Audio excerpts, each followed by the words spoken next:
For the first time, ladies and gentlemen, in nearly 20 years, the T.S.A. is allowing passengers to, for those who travel, to take their shoes off, or keep their shoes on, uh, instead of them being required to, at security checkpoints, take them off, which is honestly really stupid, if you ask me, because that's how there became to be a shoe bomber in 2001, December of 2001. That reporting is to come right after this, at the end of this video. Let's get into the reporting. This reporting is by the New York Times.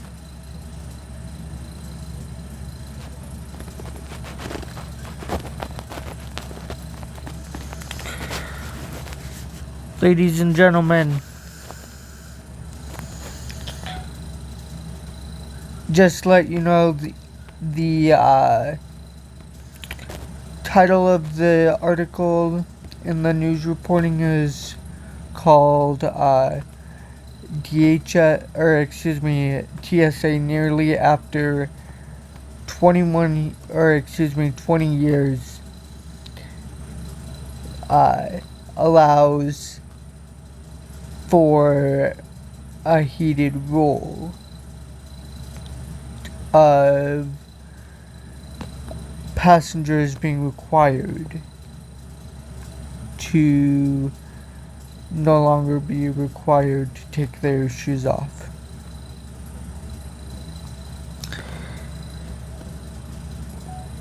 And ladies and gentlemen, the article reads: travelers at some airports, including LaGuardia, may no longer need to undergo one of the most loathed requirements of security screening. For the first time in nearly 20 years, the Transportation Security Administration is letting people keep their shoes on. In recent days, the T.S.A. began dropping its requirement for travelers to remove shoes, according to a source familiar with the matter who spoke on condition of anonymity. The agency has not officially announced this change and did not confirm the new policy, which appears to be taking effect at airports across the country. Quote, T.S.A. and DHS are always exploring new, innovative ways to enhance the passenger experience and our strong security posture, unquote. A T.S.A. spokesman said, quote, any potential updates to our security process will be issued through official channels.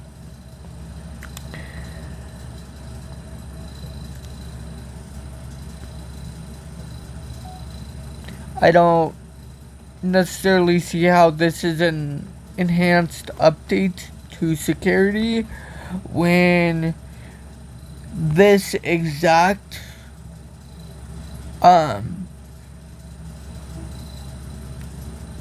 sort of update, if you will, that the TSA supposedly calls it, is because of is because how the shoe bomber came to light. As I said before, reporting on the shoe bomber is to come after the video.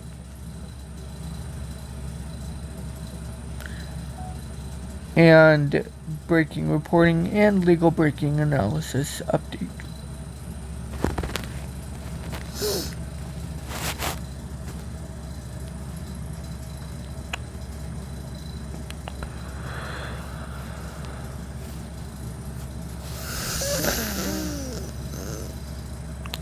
The channel was first reported by Gate Access, a travel newsletter written by Caleb Portman Marshall, who says he is a former T.S.A. officer. He added that he had seen a soft launch of the new policy at an airport, as well as an internal memo briefing officers about it. The new policy is good for passengers and is long overdue, Mr. Harman Marshall said in an email statement. He added that officers would now be able to screen travelers more swiftly. Quote, they should feel relieved knowing that technology has advanced so significantly that TSA officers can detect threats while wearing shoes, unquote. He added, quote, in the old days, this wasn't the case, unquote. The TSA has been requiring passengers to remove their shoes since 2006, nearly 5 years after a terrorist tried to detonate an explosive in his shoe while aboard an Alaska Airlines flight from Paris to Miami. Travelers pay for the privilege of keeping their shoes on, one of the hallmarks of the TSA's pre-check program, which costs roughly $80 for 5 years and grants expedited screening. Mr. Harman Marshall said in his statement that he believed a huge shift was underway with the pre-check program.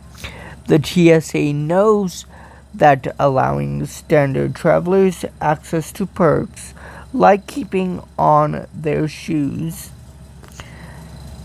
quote, will significantly diminish the value of pre-check, unquote, he added.